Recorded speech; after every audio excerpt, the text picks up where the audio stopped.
On the first day at Tokyo Advanced High School, Ayano steps into a prestigious institution known for its perfect track record in university and job placements, making it the best school in the country. However, as Ayano quickly learns, such success doesn't come without its costs. During the welcome assembly, the student council president greets the newcomers and speaks about the school's prestigious reputation.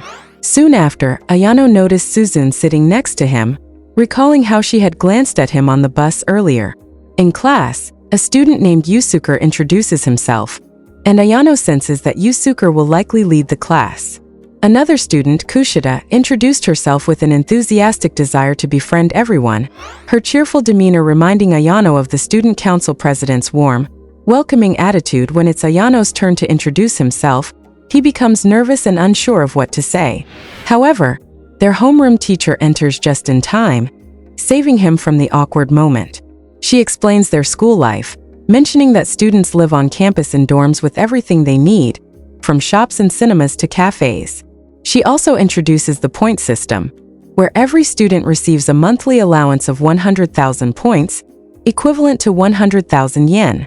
Ayano is surprised by the generous amount the school provides, later calculating the school's yearly expenses and realizing it costs an astonishing 360 million yen in student allowances. While shopping at a supermarket, Ayano meets Suzune again and learns her full name, Horita Suzune. He notices that she buys only basic, inexpensive items and that there is a shelf of free items for students. This discovery hints that there might be more to this school than meets the eye. On the following day, Ayano observes his classmates forming friendships while he remains alone. Suzune remarks that he seems pathetic, but Ayano retorts that she's also alone. Suzune responds that she prefers solitude and isn't interested in making friends. Later, Kushida asks Ayano to help her befriend Suzune, who had previously rebuffed her. Although Ayano explains that he isn't close to Suzune either, Kushida insists he help her in class. Students are scattered about, some sleeping, others on their phones, and a few reading manga. Suzune comments that the school feels too lenient for a government institution, prompting Ayano to suggest they grab coffee together. After some reluctance, Suzune agrees. However, when they are joined by Kushida, who again attempts to befriend Suzune, she makes it clear she isn't interested in making friends and leaves. As Ayano and Kushida walk back, Kushida reveals her goal of befriending everyone in the school. Ayano observes how some students spend their allowances as if they had an endless supply of money, while the teacher seems to let everything slide on the first day. By the beginning of May, Ayano has spent only 18,000 points, unlike his classmates who are shocked to find their allowance hasn't renewed. When they ask the teacher, she reveals that points are earned based on monthly performance evaluations. Any tardy, absence, or act of negligence costs them points. As a result, none of them received an allowance this month. The teacher explains that in this school, nothing comes without a price, and everything can be bought with points. She also reveals that the class's performance is evaluated as a whole, meaning that everyone shares the consequences of both good and bad actions. The class's only chance to redeem lost points is by excelling in an upcoming exam, which could elevate them to Class C and restore some of their lost points. Later, Ayano and Suzune are at the pool where Suzune insists they must work together to reach Class A. Kushida arrives, but Suzune leaves as soon as she does. Later, Suzune invites Ayano to lunch, explaining that the entire class has agreed to study together for the exam, except for 3 students. If these 3 students don't join in, the whole class could suffer, and their chance of advancing will be lost. She asks Ayano for help in convincing them to study with the group. That evening, Ayano struggles to think of a way to persuade the 3 students to join the study group. He eventually asks Kushida for help, and she agrees on the condition that she can join their group as well. The next day, when Suzune begins speaking to the group, she comes off as arrogant and dismissive, frustrating Puto and the others, causing them to leave.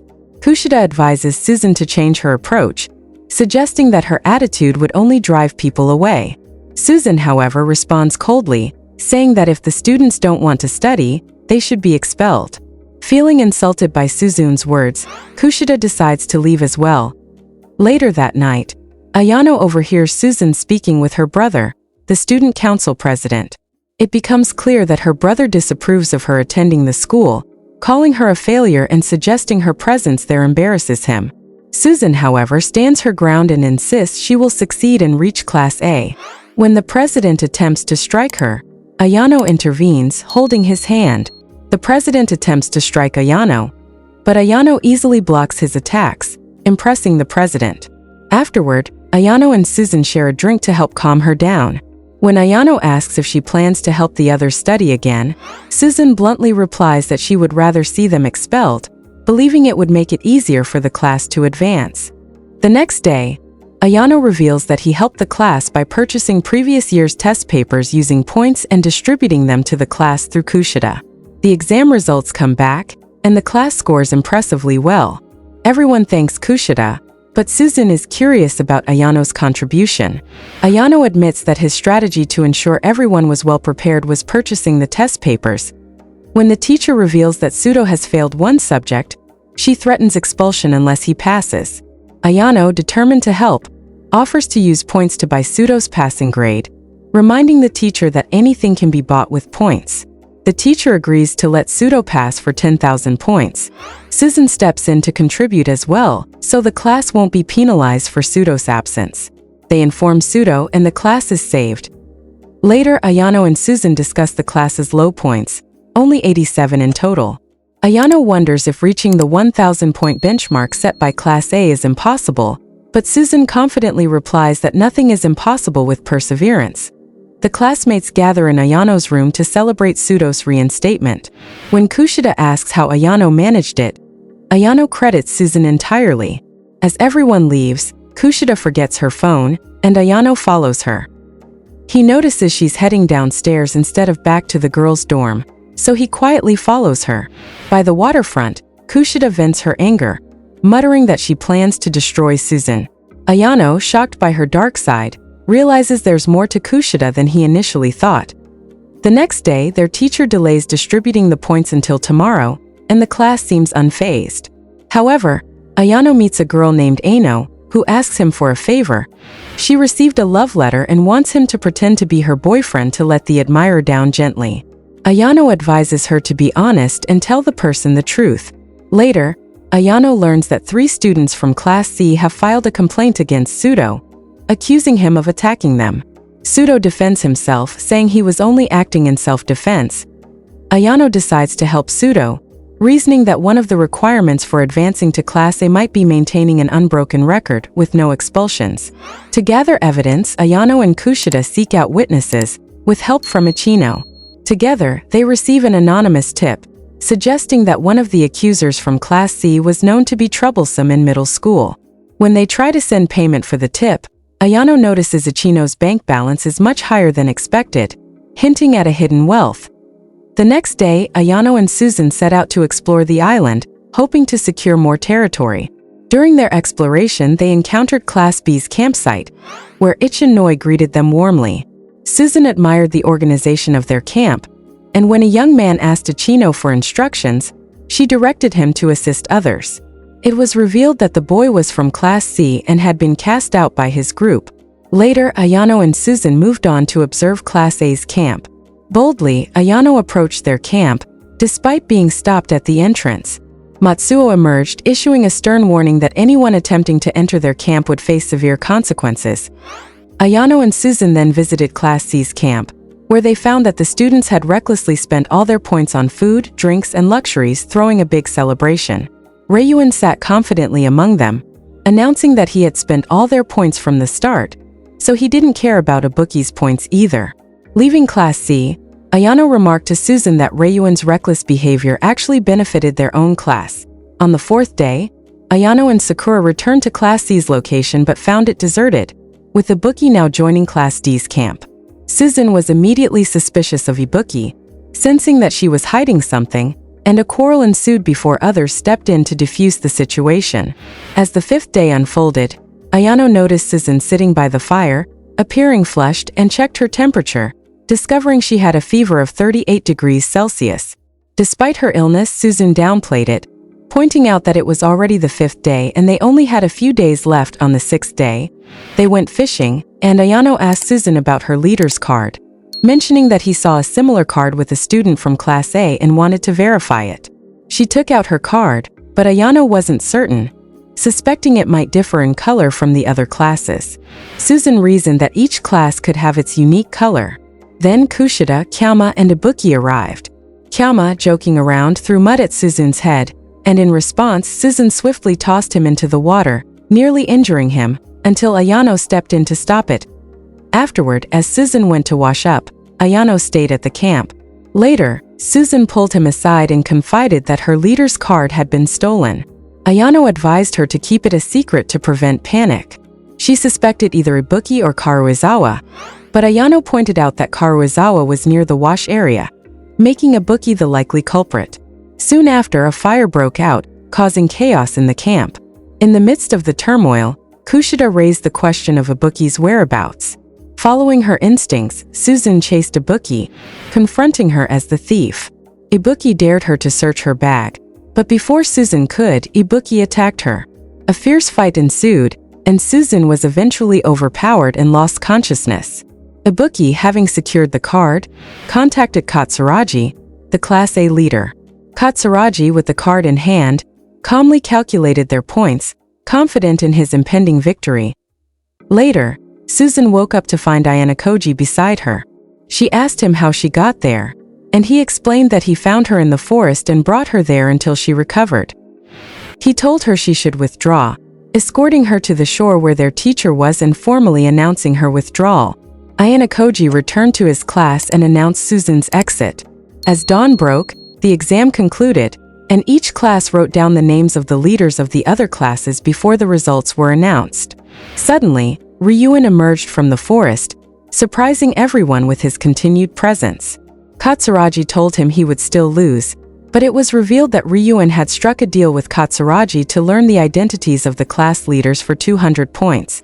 It turned out Ryuen had planted Ibuki and another student in other classes to gather information. After Class C returned, Ryuen remained on the island, secretly communicating with his team. It was revealed that there was a traitor in Class A who disclosed the leader's identity as the exam concluded. The Class C teacher collected the names of the leaders from Ryuen, confident in his strategy. Ryuen expected Class C to rank first, but the announcement of results overturned his expectations. Class C scored 0, Class A ranked 3rd, Class B ranked 2nd, and Class D claimed first place. Back on the ship, Susan confronted Ayano, wanting to understand what he had done. He explained that he changed the class leader just hours before the exam ended, a strategic decision based on her fatigue, which prevented Ryuen and Katsuragi from correctly identifying the leader, thus costing Class C their points. Ayano revealed that he disabled Ibuki's camera to force her to steal the actual card, knowing that Class C's true leader was Hyoga, who was with Katsuragi.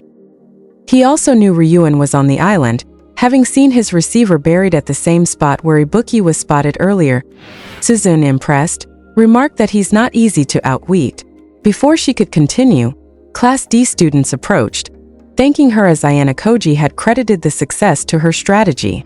Standing aside, Kei approached Ayano and asked, "If you had to choose between me and her, who would you pick?" He simply replied, "Myself," and walked away. He then met with his teacher in the theater, telling her that he completed the task she wanted. She revealed that it was his father who had spoken to her on the phone. Afterward, he met Susan, who asked why he gave her the credit. He told her she needed allies. Inwardly, Ayano reflected that neither Susan, Kushida, nor anyone else is truly a friend. They are all tools he manipulates to achieve his goals. It doesn't matter who he sacrifices as long as he wins. We see the student council president with his assistant, who informs him that Class 1D won the island test, to which he responds that it was expected. Then we shift to Ayano, who is sitting and reading a book. He recalls his conversation with his teacher when she told him that his father had instructed her to expel him before he would be forced to request it himself. Ayano strolls around the ship, where students are enjoying their free time, relishing their vacation. Kushida approaches Susan, asking her what she's doing, and Susan curtly replies that she's reading, observing them from afar. Ayano is joined by Hirata, who invites him to have lunch together. Ayano declines, explaining he doesn't want to intrude, especially since Hirata's girlfriend might feel uncomfortable with his presence. Suddenly, they hear an announcement over the loudspeaker informing them of a new exam. The school has sent messages with exam details, instructing the students to gather in room 504, with a strict rule that anyone more than 10 seconds late will face a penalty. When Ayano arrives, he finds the Class A teacher and 2 of his classmates already there, waiting for the 4th participant, who turns out to be Kei Kata's girlfriend, a person Ayano finds quite unpleasant. In Yuki's absence, Yato gives Manabu a mysterious object and whispers something to him. Later, Yato notes that the school environment might trigger Yuki. Alone in an empty classroom, Yuki vents his frustration, trying on a student jacket and wondering if he too went to school once. As students return, he hides, and though excited by their presence, he's saddened that no one sees him. Meanwhile, a phantom tempts Manabu to attack his bully, but Manabu resists and walks away, impressing Hiyori. Yato, watching from above, praises the boy but nearly breaks down thinking about Yuki's inner darkness. Yuki, elsewhere, is overwhelmed with emotion.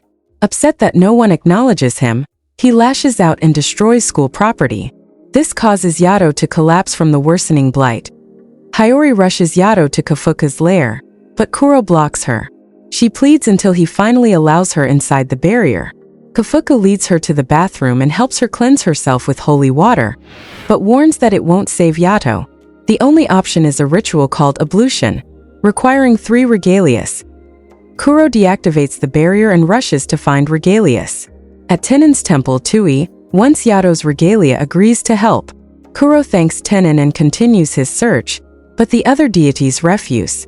Kafuka panics as time runs out, and Hiyori considers seeking help from Reiki, but quickly abandons that idea. She decides on Kazuma instead. Tivina's shrine, she calls out for Kazuma, unaware he's in a meeting. Though told someone is looking for him, he refuses to go. Hiyori keeps calling until someone grabs her from behind. At the same time, Kafuka breaks down when Kuro returns without a 3rd regalia. Yuki, defying orders, begins to walk away. Just then, Kazuma arrives and surprisingly tells him to return. Though everyone expects a fight, Kazuma confesses he owes Yato. He inspects Yuki and discovers he's covered in phantoms. The ablution ritual begins, with the 3 regalias forming barriers to restrain Yuki.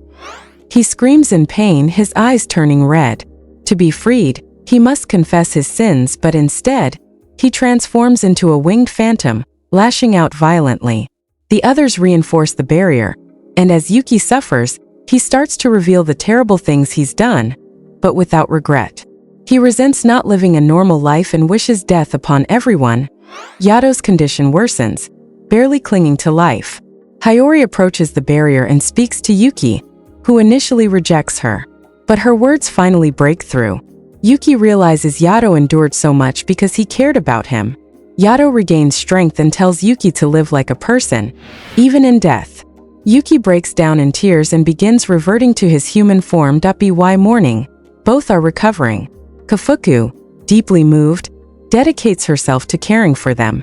Yato even drags Yuki to apologize to Hiyori for everything. Days later, Yuki begins working at Kuro's restaurant to repay what he stole. Hiyori shows up and learns he wants to go to high school, so she offers him her old books. The moment is emotional, but the joy is cut short when Kafuku reminds Hiyori that she now owes 10 million yen for saving Yato. Later that morning, Yato visits Tennin to express his gratitude. Timon escorts Hiyori and Yuki to a private alley for a chat. Along the way, she mentions that her colleague Miyu was expelled for stinging Tennin, and also got affected by Yuki and Yato's situation. Yuki feels guilty and apologizes for the damage. Meanwhile, Yato asks Tennin about Hiyori's out-of-body episodes, hoping for a solution, but Tennin has no answer. Around sunset, Hiyori finishes school and walks out of the building with her friends. As they chat on their way out, the girls mention a mysterious deity named Rubu, one who grants the wishes of those who want people dead. Hiyori is visibly shocked, having never heard of such a god before. That evening, Hiyori drops off some books for Yuki so he can study, and afterward, he takes on a small job helping someone clean a doghouse. Yuki dislikes the task, especially since it's already New Year's Eve. Hiyori later calls him and invites him to meet her at a shrine once he's done working. Yato agrees, and she starts preparing for the outing. While out walking, she encounters the very deity her friends mentioned, Rubu. Strangely, he already knows who she is. He's allied with Raiki, and both are aware that Hayuri is a half-phantom working with Yato later. Hayuri joins her friends at the city center but quickly leaves after spotting Yato from a distance. As her friends try to follow, Hayuri's body collapses, and they assume she's merely asleep. Meanwhile, Yato and Yuki arrive at a site to battle a phantom. Yuki takes on his regalia form and assists in the fight, quickly defeating the creature. But their victory is short-lived as more phantoms appear. From a distance, Rabu watches everything unfold, studying Yuki's power. Elsewhere, Hayuri tracks Yato's scent to a location, only to be confronted by Raiki. Furious about Hayuri helping Yuki, Raiki sends possessed dogs after her. Despite her athleticism and agility, Hayuri barely escapes by climbing to a high ledge. Fortunately, sunrise comes, turning the dogs to dust. Relieved, Hayuri is about to relax when Raiki reappears and reveals the truth about Rabu. He is a calamity god who can kill humans, other gods, and phantoms, if someone wishes for it. She adds that Rabu intends to kill Yato, leaving Hayuri stunned. Meanwhile, Yato manages to encircle a large number of phantoms and executes a powerful sword technique, eliminating them all. Rabu watches in disbelief. Yato then meets Hayuri, only to discover she has lost all her memories of him. That afternoon, Rabu reflects on his dark past and a former companion while casually slaughtering humans using Raiki as his regalia. Back at Kafuka's lair, Yato nearly loses his composure over Hayuri's memory loss. Yuki suspects amnesia but hopes it's temporary. Determined to help Hayuri remember, Yato retraces their history, starting with the place they first met and drawing a picture of the stray cat they once chased. Sadly, nothing works. That evening, he dedicates himself to sketching moments from their past. Meanwhile, Hayuri sits in the bathtub, confused about why Yato is so desperate. Yato and Yuki head out again, this time encountering Raiki, who confirms she's responsible for erasing Hayuri's memories. She holds a fragile memory bubble containing Hayuri's thoughts of Yato and demands he return to his old self and meet Rabu. Raiki's tattoo sends chills down Yato's spine. Rabu is alive. A fierce battle erupts between Yato and Rabu. Yuki notices that Yato seems to be fighting with serious intent. Rabu eventually unleashes a powerful water-based attack, but Yato lures him into a trap and seemingly lands a fatal blow, only to realize he hit a clone. Yato confides in Tenjin, who suggests this may be Yato's chance to sever ties with Hayuri, as her connection to the far shore grows because of him. The next day, Hayuri finds an old photo of herself with Yato. After school, she meets Yuki, who brings a picture book full of memories. She enjoys the performance but still doesn't remember Yato. Meanwhile, Raiki shows Yato Hayuri's memory bubble, which fades further, causing her to forget Yuki as well. That evening, Yuki cries over Hayuri forgetting him. Yato reassures him they'll get her memories back. The next morning, they visit her house and make a heartfelt promise. Moved, Hayuri hugs Yato just as he prepares to teleport. At Rabu's shrine, the god laments his fading followers. He prepares for his final showdown with Yato. When Yato arrives, Hayuri appears too. He urges her to flee, but Rabu summons Raiki to fight. In the clash, Yato nearly finishes Rabu but is caught in a water bubble.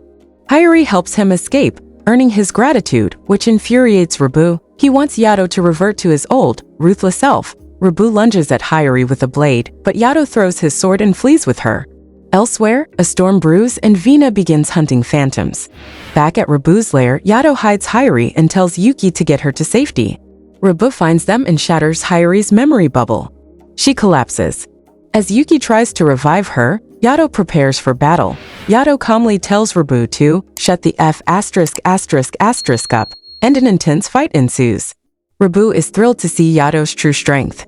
Yato lands a devastating blow but hesitates, giving Rabu a chance to recover and absorb the storm's energy. Despite Rabu's power-up, Yato holds his ground. During the aerial clash, falling rocks threaten Hayuri. Yuki calls out, and Yato rushes to save her. In her subconscious, Hayuri begins to feel Yato's presence. She hugs him in her mind and in reality regains all her memories. Both Yuki and Yato are shocked. Even Raiki is stunned that Hayuri broke free from the spell on her own. Enraged, Rabu grabs her and threatens her life, demanding Yato revert to his old self. Yato instructs Yuki to prepare a special borderline attack. As Yuki transforms, Yato lands a perfect strike through Rabu's eye, freeing Hayuri. Rabu, though injured, continues to fight. In his final charge, Yato delivers a clean slash through his body. As Rubu falls, he reminds Yato that they are both deities of calamity and are destined for the same end. He confesses that he wanted to die by Yato's blade, as Yato was the only one who understood his pain. With his death, other gods, including Vina and Tenjin, sense his passing. On the way back to the city, Yuki asks Hayuri how she regained her memories. She knows it was Yato's scent, but is too shy to admit it and lies instead. At this point, Yato brings up the idea of cutting ties again, concerned for her safety. Hayuri refuses. The next day, Kafuka teases Hayuri for rejecting Yato's offer, hinting that they clearly have feelings for each other. Though flustered, Yato agrees to let her remain a half-phantom for just 5 yen. Thanks for watching.